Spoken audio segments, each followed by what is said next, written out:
So, ano nga bang gagawin natin sa mga rosas natin noong February 14? So, kailangan pakinabangan natin instead na masira to at maitapon.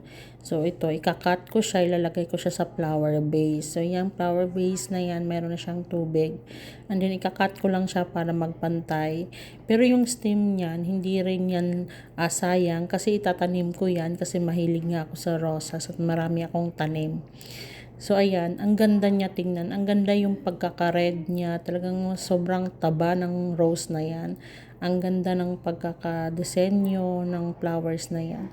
So, thank you nga pala, mahal. Kahit hindi naman ako nag-request, pero binigyan mo pa rin ako. Pero sunod, doon ka na lang kumuha doon sa garden. Kasi alam mo naman, marami tayong rosas. Mamitas ka lang doon. Okay lang sa akin, pitasin mo yun. Tapos yan na lang ibigay mo sa akin para mas tipid. Kasi ito, alam ko mahal to eh. So, magtipid-tipid tayo. Bilan mo na lang ako ng relo. Char. Mas napamahal pa tuloy. So, ayan, ang ganda na niya tingnan. Wow!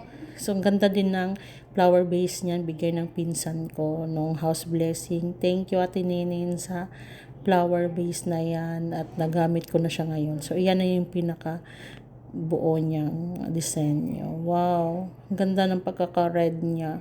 So, malapit na siyang malanta eh. Pero pag nalanta na talaga yan, itatanim ko pa rin yung rosas.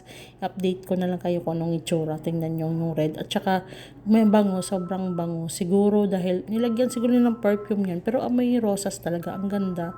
Sulit. At siguro abot pa yan ng 2 weeks. Thank you, mahal. Happy Valentine's. Sana hindi ka magbago. At happy anniversary na rin sa atin. Wow, ang ganda talaga ng pagkaka-ride niya. Thank you.